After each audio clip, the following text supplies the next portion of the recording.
welcome back to RV Afterlife. This is Roger and Delana, and we are in Baton Rouge, Louisiana.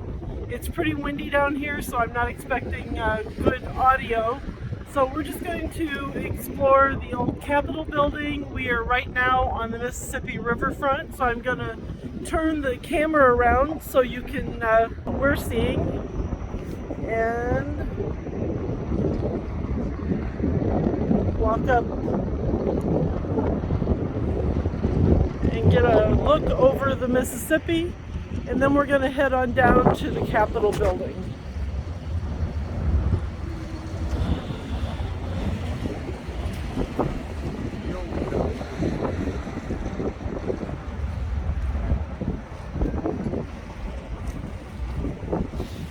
There's downtown Baton Rouge, and the building that looks like the castle is the old Capitol building.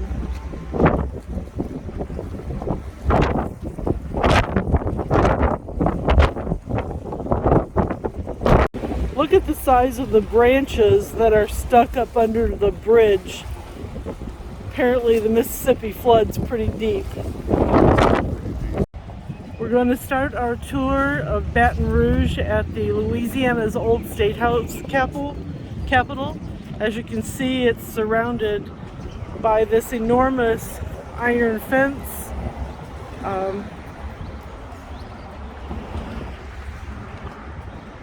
It's a pretty impressive sight just from the gate. It has very old trees on the property. Pretty massive, gnarled trees, but that's pretty cool. It's springtime in Louisiana, so flowers are blooming.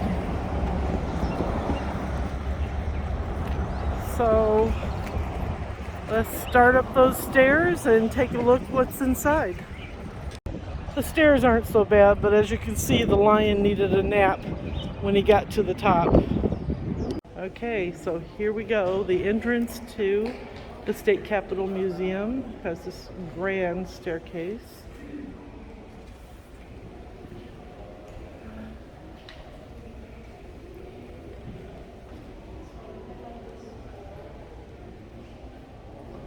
Beautiful stained glass ceiling.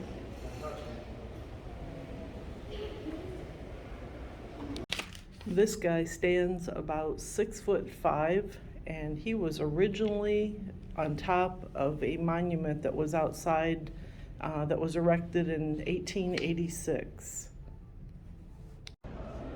We are on the second floor of the old Capitol building.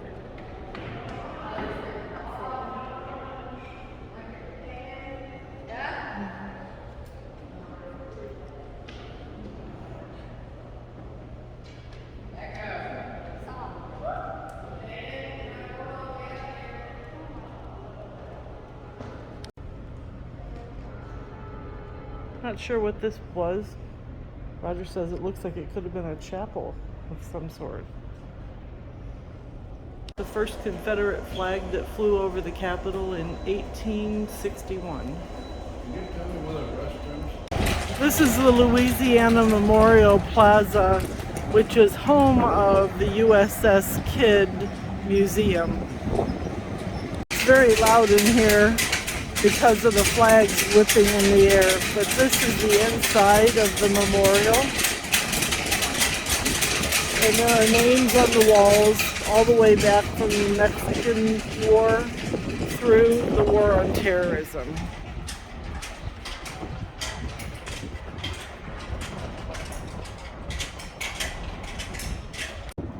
Okay, so we're getting ready to walk on to the USS Kidd.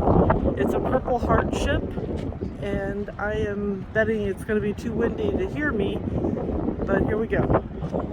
It's the radio. We're inside the midship, and I'll show you how low the ceilings are in here, because there's Mr. Roger, and then there's a medical department.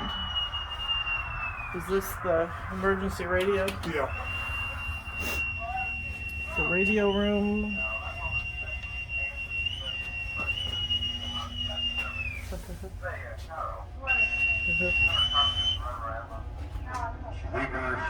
Supply offices and the medical office. If you know somebody in the Navy, you need to say thank you. Look at how tight these spots are. Stacked 3 people high. Let's go. Hi everyone, we're still in Baton Rouge. Today we toured the Magnolia Mound Plantation. It's kind of a small plantation, but was built by French in 1791. The tour guide said we could window peep, so we'll do that a little bit just to show you. But I'm going to turn the camera around so you can see these amazing trees on the property. Go up to the porch. Some of these trees are over 300 years old and gnarled up. They bend down to the ground. They are just massive magnolia trees. And then here, of course, is the plantation. Behind us, although it's a noisy highway right now, the Mississippi River is just a little over a mile away from here. So they lived very close to transportation at the time. There are a lot of buildings on this property, so you're able to go wander around the grounds and take photos. I'm going to walk up to the main house. The way that this house was not destroyed during the Civil War is because the owner offered it to the Union Army as a hospital, and so it did manage to escape destruction, as so many plantations did. And the porch was added on to, or no, it was a wraparound porch, but now it is closed off on one side because one of the previous owners closed it off and built 3 bedrooms on the end of the porch. So let's see if we can't do a little window peeping into the main parlor and give you a look around.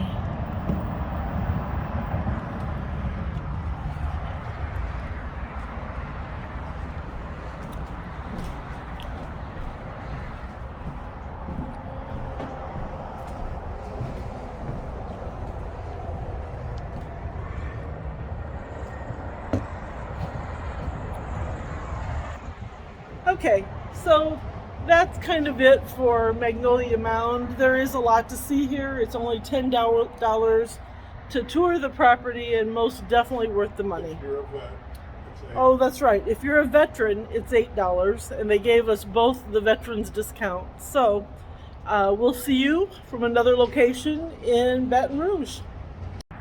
Okay, so we're walking through the gate into the gardens of Magnolia Mound. We're actually going to walk up and take a look inside the kitchen. Can't record inside. She said not inside the house.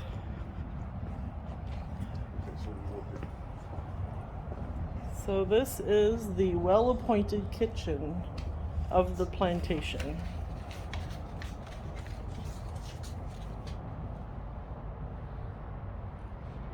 Yeah, somehow I think the lack of electricity would be my issue, but look at all that cast iron. For those of you who love cast iron cooking, way cool.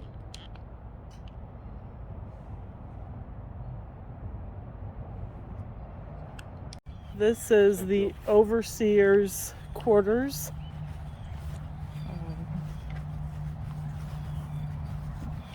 Let's see if we can find the plaque that says what year this was built. Looks like it was built in 1870. Interesting gate.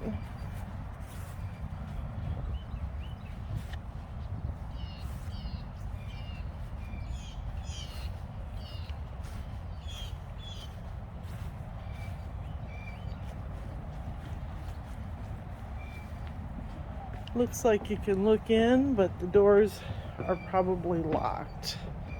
So let's... No doorknobs. No doorknobs, and you can't really see through the glass. So what I'm looking at is a decent bedroom with baby furniture. Oh, there we go. I'll get it a little bit.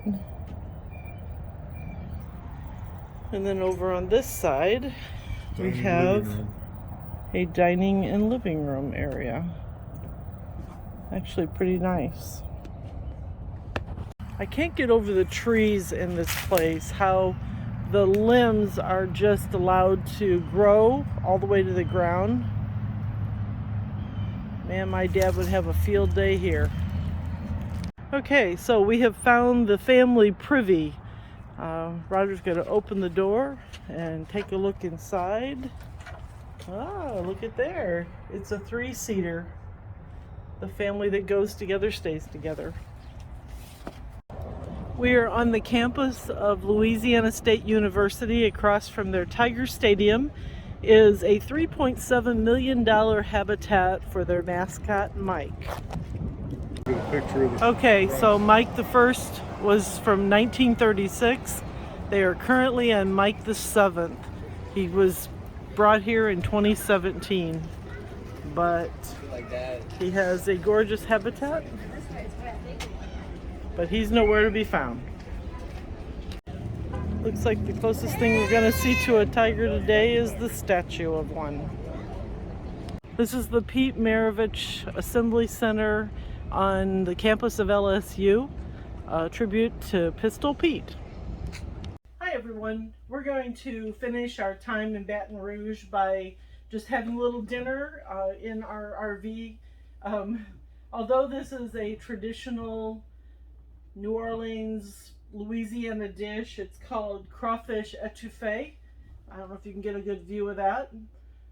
I didn't get the recipe while we were in Louisiana. It comes from my sister-in-law Diane in Galeen, Michigan, but it's still very good. And speaking of food in Baton Rouge and Louisiana, we learned a few things. First of all, the very first day we were there, we met a gentleman in the Walmart checkout line who was telling us that everybody serves rice, red beans and rice on Mondays. And the history of that goes back to simply they used to always have wash day on Mondays, so they served something that was easy for them to prepare all day. You won't find a restaurant in New Orleans, or I keep saying New Orleans, but I mean Baton Rouge, that doesn't have crawfish etouffee on it.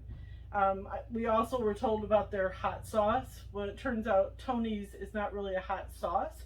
It's more of a powder, salty Cajun spice that you put on food. I even made a few notes because everywhere you go there is this restaurant called Raisin Cane Chicken Fingers. Well, the backstory of that, it's only in Baton Rouge right now.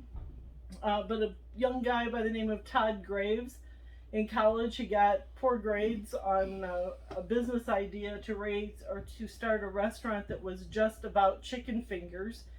His professor thought it was a lousy idea, so did the banks. So when he graduated, he went to try to make enough money to open a restaurant. And so he worked like 90 hours plus in the Louisiana foundry. He went up into Alaska and did some commercial fishing. Well, he came back with enough money that he opened his first restaurant right across from LSU, and it was a huge success. He opened it in 1996. The very first day they were open till 3 o'clock in the morning because the LSU students loved the chicken fingers idea. And now, honestly, I think they're on every corner. It seems that way. There are something like 19 locations just in the Baton Rouge area. Yeah. And it's kind of like made me laugh. It's kind of like the Dollar General. They're everywhere. So with that said, I hope you enjoyed some of our footage of Baton Rouge, and we're going to have dinner. So good night.